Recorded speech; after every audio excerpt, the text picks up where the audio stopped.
እጅግ በሚያሳዝን ሁኔታ ይሄ አረመኔ እንግዲህ እቺን የ13 አመት ልጅ ነው እንግዲህ እንደዚህ የተጫወተባት። በጣም እጅግ ያሳዝናል። ያ ጀማ ተመልከቱ ፊቷን። እስኪ ቆይ ሌላ ፎቶ ላሳያችሁ። ተመልከቱ አይኗን በእጁ እንደዚህ እየጎረገረ ነበር አይኗን ለማውጣት የሚታገለው ለምን እንዳትመሰክርብኝ ብሎ። ተመልከቱ ፊቷን እንዴት እንዳረጋት። የ13 አመት ልጅ ናት።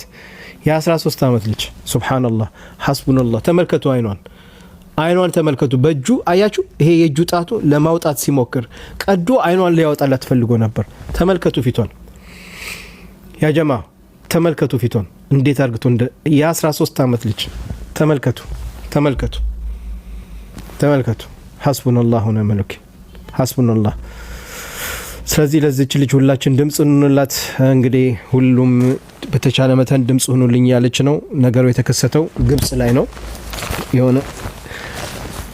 የሆነ ትንሽ እንደ ገጠር ውስጥ ነው። ግን እጅግ በሚያሳዝን ሁኔታ የ13 አመት ልጅ እንዲህ ተጫውቶባታል።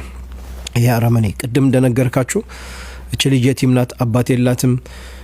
እናቷ ህፃን የሷ ታናሽ እህት አለቻት እና የሆነ ቦታ የቀን ስራ እየሰራች ነው እናቷ የምታግዘው። ቤት እንኳን የላቸውም። አጎቷ ቤት ነው የምትኖረው። አንድ ክፍል ሰጥቷቸው እዛ ነው የሚኖሩትና ይሄ ደግሞ ለስንትና ስንት አመት ጎረቤታቸው ነው። ይገርማቸዋል። እና ከማድረጉ በፊት መጥቶ እናትየውን ሞባይል ትገዣለሽ ወይ ብሎ ጠይቋታል። እኔ የተሰረቀ ሞባይል አልገዛም ብለዋለች።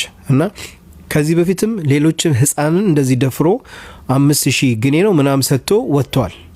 እና አሁን የዚህ የደፋሪው ወላጆች መጥተው ለናቷ ይሄን ያህል ብር እንሰጥሻለን ክሱን አንሺ ያለዛ እንገልሻለን አንቺንም ልጅሽንም እንገልሻለን እያሉ እያስፈሩኝ ነው ብላ ቲቪ ላይ ቀርባ ተናግራለች።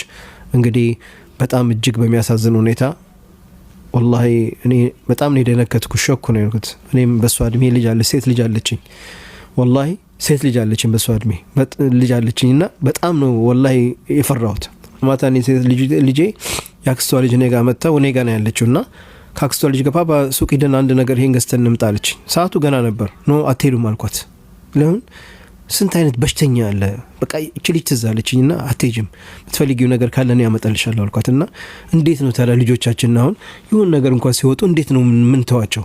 እንደነዚህ አይነት በሽተኞች ይያሉ እዚህም ሀገራችን ላይም ልክ እንደዚህ ያሉ። ከዚህ በፊት ታውቃላችሁ ያቺ ህፃን እንደዛ ደፍሮ ስንትና ስንት የሚደፍሩ አሉ ሀገራችን ላይ አይደል እንዴ?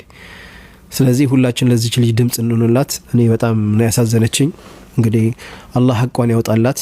እሱም ኢንሻአላህ እናትየው እንዳለችው በአደባባይ ይሰቀልላትና ወላሂ በጣም ነው እጅግ የሚያሳዝነው ጀማ። በጣም ያሳዝናል። ኢንሻአላህ እዚህ 1200 ሰው 1300 ሰዎች አላችሁ። እባካችሁን ሁላችሁንም ግቡና ቪዲዮን የሰራውትን ቪዲዮ ሪፖስትና ላይክ አድርጉት። የደረሰባትን ወንጀል ዓለም ሁሉ እንዲሰማ። በጣም የሚያሳዝን ነገር ነው። ለምን እኛም ነገ ልጆች ሴቶች ልጆች አሉን። ልጆቻችን ለምን እንደሚደርስ አናቅም። እና በጣም ትልቅ ግፍ ነው የሰራበት ይሄ አረመኔ። ሞት ፍርድ ይገባዋል። ባለፈውም እህታችን ከዲጃ እንግዲህ ሳውዲ አረቢያ ላይ እንደዚህ ነበር ሲቀጠቅጣት። ቀጥቅጦ ፊቷን አይታችኋል። እንግዲህ ምን እንዳስመሰላት። ያም ግብጻዊ ነበር። ሆም ብሎ ነበር። ያኛው ደግሞ ኢትዮጵያውያኖችን እየመረጠ እንደዚህ የሚቀጠቅጠው የሚያሰቃየው የነበረውና ሀገራችን አላህ ሰላም ያርግልን። ከስደት አላህ ይጠብቀን። እህቶቻችንም አረብ ሀገር ላይ ያሉት አላህ ይጠብቃቸው። በተለይ ባለፈው እህታችን ከዲጃ የተገደለችበት የኤጀንሲ መዘጋት አለበት። እኔ ብዙ ነገር አጣርቼ ብዙ ነገር ጠያይቄ ለካ እኔ አላቅም ነበር። አንድ ኤጀንሲ ሲከፈት ፍቃዱን ከኢትዮጵያ ኤምባሲ ፍቃድ ማግኘት እንዳለበት፣ ኢትዮጵያ ኤምባሲ ቦታውን እህቶቻችን ከኢትዮጵያ ሲመጡ የሚያርፉበትን ቦታ አይቶ ለዛ ቦታ ፍቃድ የሚሰጠው እነሱ ነው። ስለዚህ እህቶቻችን አሁን የተገደሉበት ደማም ላይ ያለውን ኤጀንሲ ቦታው መዘጋት አለበት። እንዲዘጋ እንፈልጋለን። እኔ ሁሉ አላቅም ነበርና አንዳንድ ነገር አጣርቼ ቦታው መጥፎ ቦታ እንደሆነ ጫካ ቦታ እንደሆነ ከዚህ በፊት እንግዲህ 2 እህቶቻችን ሞተዋል። ብዙም ተደፍረዋል። ብዙ ስቃይ ታይተዋል። ስለዚህ እንደዚህ አይነት ቦታ ለምንድነው ኤምባሲያችንስ ፍቃድ የሚሰጠው? አሁንስ ለምን አልተዘጋም? አሁንም ድረስ እህቶቻችን እየመጡ ነው፣ ወደዛ እየመጡ ነውና እጅግ በጣም ነው የሚያሳዝነው። እንግዲህ አላህ ይድረስላችሁ እህቶቼ፣ ስደት ላይ ያላችሁ ሁላችሁም አላህ ይድረስላችሁ ነው የምለው። ضربك وقعك على الارض ما كانش في اي حد حواليكي خالص تستنجدي بيه؟ ما كان في ماما وكان حاطط ايده في بقي من جوه እሱ ከመታሽና እንደዛ ሲያረግሽ በወቅቱ ማንም ሰው አጠገብ አልነበረም። እንደምንድን ነው አንቺ ሳጮሽ ስትላት እንዴት ነው ብዬ ነው እጁ ጣቱን ሙሉ አፌ ውስጥ ከተዋል ነው የምትላት። بيكتب صوتك ድምጽሽን ይዘጋው ነበር። المكان ده قريب من البيت ይሄ አሁን አንቺ የተፈጸመብሽ ቦታ ከዚህ ከቤቱ ቅርብ ነው ስትላት አዎ ትላለች። እዚሁ ቤታችን ጀርባ ነው። المكان اللي تم فيه الاعتداء عليكي ورا بيتك እዚህ ጋር ነው وراي ከጀርባ ነው። حاولتي تصرخي أو ለመጮህ መኩረሻል ايه ወይ? اللي حصل قولي لي تصوت فوق ምንድን ያጋጠመሽ ያለውን ነገር ለኔ ነገርኝ ትላታለች። كان كاتم نفسي فصوتي ما كانش طالع بس قبل وهو بيشدني صوت وندت جارتنا اللي هنا እሱ ሳይጎትተኝ በፊት ጎረቤቴ እዚህ ጋር ያለችውን ጮሄ ለመጥራት እየሞከርኩ ነበር። دي فهي ما سمعتنيش لان هو كان كاتم نفس على طول እሷ ግን ጎረቤታችን ልሰማን አልቻለችም። ለምን ድምጼን በጣም አፍኖኝ ያው እጁን ከቶ ነበር። انا مصوت كنت حاسه انه شارب حاجه او مش طبيعي አንቺ ግን በወቅቱ እሱ የሆነ መጠጥ ነገር ወይ የሆነ መጥፎ ነገር ወስዶ መጥቶ ድራግ ነገር ወስዶ ነበር? ምን አይነት እንደዛ አይነት ነገር ወስዶ ነበር ወይ ከራሱ ጋር ነበር ብላ ጠይቃታለች ጋዜጠኛው። كنت حاسه انه في وعي ولا كنت حاسه ان دي تصرفات واحد زي ما كان بيتطوح زي ما بتقولي لا هو كان في وعي هو الشدة وهو كان بيضربني وكان في ضلمة كانش في حد كان في وعي አይ እሱ ሙሉ ለሙሉ ምንም ነገር አልወሰደም። ጤና ማለት ሙሉ አቅሉ ላይ ነበር ነው የምትለው?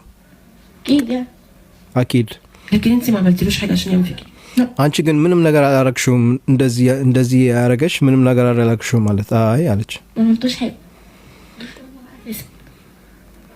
ايه اللي عمل كده في عينك هو كان بيشدها بيشيلها አይንሽ ምንድነው እንደዚህ ያረገው? አይንሽስ እንደዚህ ሊጎደል ለምን ቻለ ብላ ጠይቃታለች። كده عشان بيقول لي انا هشدها لك عشان ما تشاوريش عليها وتقول لنا اللي عملت فيكي كده እሱ ነው እንደዚህ አይኔን የጎዳኝ አይኔን አውጣልሻለሁ እያለ አይኔ ሲጎረግረው ነበር።